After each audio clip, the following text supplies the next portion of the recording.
वो सहरी जो डायबिटिक पेशेंट्स के लिए बहुत ज़्यादा हेल्पफुल रहेगी, जिसमें वो अपनी एनर्जी मेंटेन करने के साथ साथ अपना ब्लड शुगर लेवल भी कंट्रोल कर सकते हैं। घर पे जो भी दही बड़े, फ्रूट चाट या पकौड़े बने हुए हैं उसका इस्तेमाल कर सकते हैं। सेम फॉर फ्रूट चाट, आपने उसके अंदर कोई भी ऊपर से टैंग, जामुन शेरी या मीठा या क्रीम शामिल नहीं करनी, सिंपल सादे कटे हुए मिक्स फ्रूट्स होंगे जिसका आप इस्तेमाल कर सकते हैं। अब खाने की बात करें तो खाने में आप 6 से 8 इंच की एक चपाती का इस्तेमाल कर सकते हैं या फिर 10 से 12 खाने के चम्मच चावल का इस्तेमाल कर सकते हैं। इफ्तार में हम ड्रिंक्स की बात करें तो आप एक सादा कप पानी या एक कप दूध जिसमें आपने सॉक किए हुए 1 चाय की चम्मच चिया सीड ऐड किए हो उसका इस्तेमाल कर सकते हैं। और हम रोजे के अंदर ब्लड शुगर लेवल चेक कर सकते हैं। It's safe.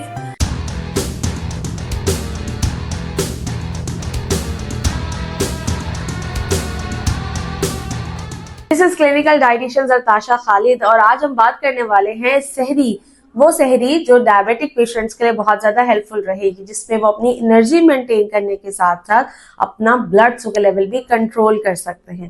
क्योंकि अक्सर डायबिटिक पेशेंट्स को ये कंसर्न होते हैं कि अगर वो रोजा रख रहे हैं तो उनकी ब्लड शुगर लेवल बहुत जल्दी कम होना स्टार्ट हो जाती है, वो हाइपोग्लाइसीमिया में जाना स्टार्ट हो जाते हैं।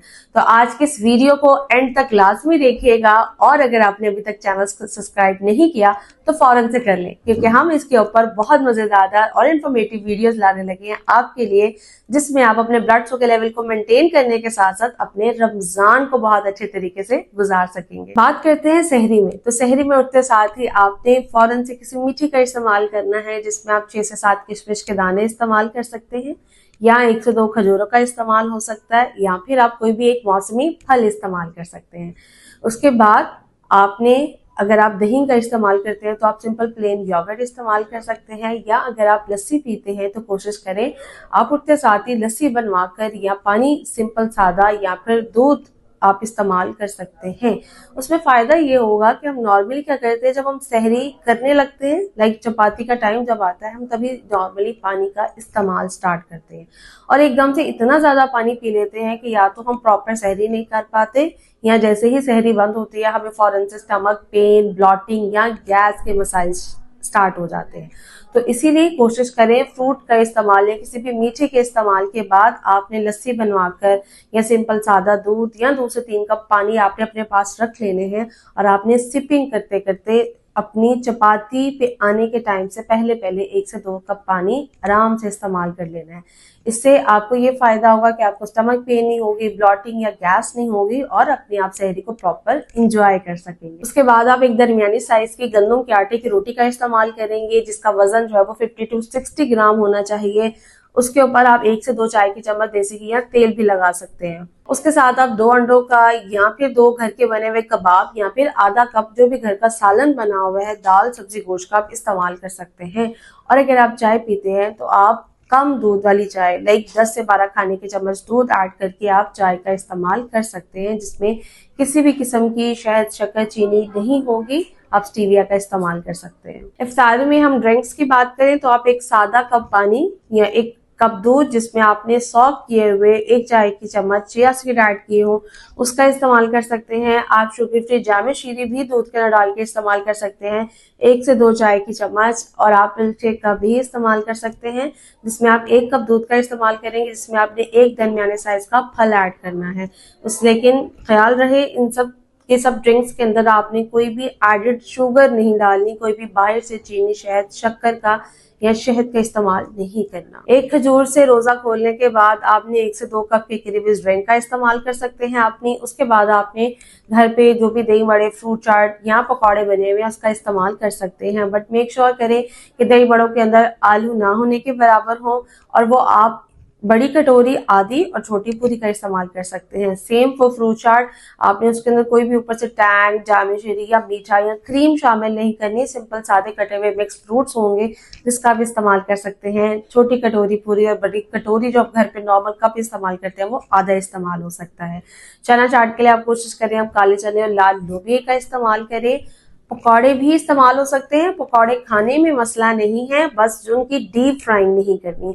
तो डीप फ्राइंग से बचने के लिए कोशिश करें आप नॉन स्टिक पैन के ऊपर 1 से 2 खाने के चम्मच तेल के अंदर अपने पकौड़े फ्राई करें और सिर्फ सादे आलू के पकौड़े ना हो, आप मिक्स सब्जी के पकौड़े बनाएंगे। आप इस तरह से मिक्स सब्जी के बने हुए पकौड़ों का इस्तेमाल हफ्ते में 1 से 2 दफा कर सकते हैं, जिसकी तादाद 3 से 4 अदद पकौड़े होंगे। समोसों की बात करें तो सेम कोशिश करें कि सिंपल आलू के बने हुए समोसों का इस्तेमाल ना करें, आप मिक्स सब्जी के या चिकन के बने हुए समोसों का इस्तेमाल कर सकते हैं। बट फ्राइंग की सेम इंस्ट्रक्शंस हैं कि 1 से 2 खाने के चम्मच तेल में तले हुए और हफ्ते में 1 से 2 बार से ज्यादा आप उसका इस्तेमाल ना करें। रात के खाने की बात करें तो इशा से पहले आप रात का खाना इस्तेमाल करेंगे। बेसिकली ये सवाल मेरे सारे पेशेंट्स भी मुझसे पूछते हैं कि मैं क्यों प्रेफर कर रही हूँ, बार बार फोर्स कर रही हूँ उन्हें कि आप इशा से पहले रात का खाना खाएं। तो इसका मेन रीजन ये है कि रात का खाना आप जितना लेट खाएंगे, आपका ब्लड शुगर लेवल स्पाइक बढ़ने के चांसेस उतने ज्यादा हैं, उतना ज्यादा जो है वो आपकी ब्लड शुगर लेवल को कंट्रोल करना मुश्किल हो जाता है जितना लेट आप खाते रहते हैं। और उसके अलावा आपको गट हेल्थ के इश्यूज होना स्टार्ट हो जाएंगे।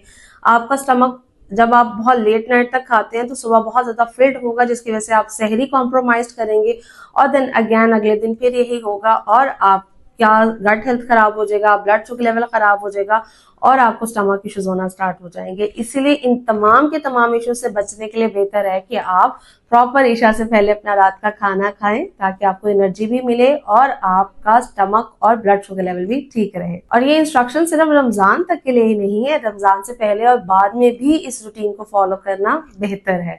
अब खाने की बात करें तो खाने में आप 6 से 8 इंच की एक चपाती का इस्तेमाल कर सकते हैं या फिर 10 से 12 खाने के चम्मच चावल का इस्तेमाल कर सकते हैं।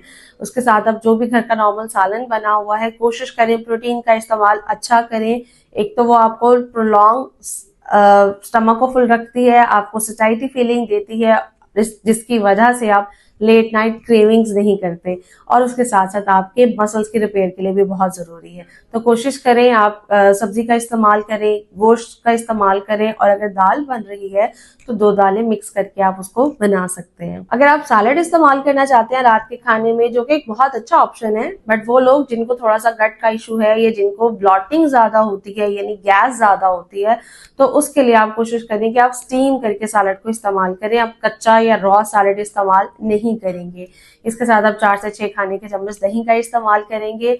ये आपका प्रॉपर एक रात का खाना हो गया है, जो आपके स्टमक को फुल करने के साथ साथ आपको एनर्जी भी देगा और आपको लेट नाइट क्रेविंग से भी सेफ रखेगा। इसके साथ साथ अपना ब्लड शुगर लेवल रिकॉर्ड बनाना मत भूलिएगा। कोशिश करें असर की नमाज के बाद अपना blood sugar level regularly basis पे लाजमी चेक करें, खास करके वो लोग जिन्हें हाइपोग्लाइसीमिया की एपिसोड रहती है, यानी ब्लड शुगर लेवल जिनका बहुत ज्यादा कम रहता है। और हम रोजे के अंदर ब्लड शुगर लेवल चेक कर सकते हैं, इट्स सेफ। इसमें इस्लामिक पॉइंट ऑफ व्यू से अगर हम बात करें तो मुफ्ती साहब ने फतवे भी दिए हुए हैं कि ये बिल्कुल इस्लाम के अंदर भी इजाजत है कि हम इसको चेक कर सकते हैं। तो आपने इस चीज पे परेशान नहीं होना, अपना ब्लड शुगर लेवल मेंटेन रखना है और अपनी रीडिंग्स या अपना रिकॉर्ड भी जो है वो लाजमी मेंटेन रखना है। इन तमाम सहरी और अफ्तारी को इस्तेमाल करना है और अगर इसके अलावा आप इसके बारे में कोई इन्फॉर्मेशन चाहते हैं तो मुझे कमेंट सेक्शन में लाजमी बताएं।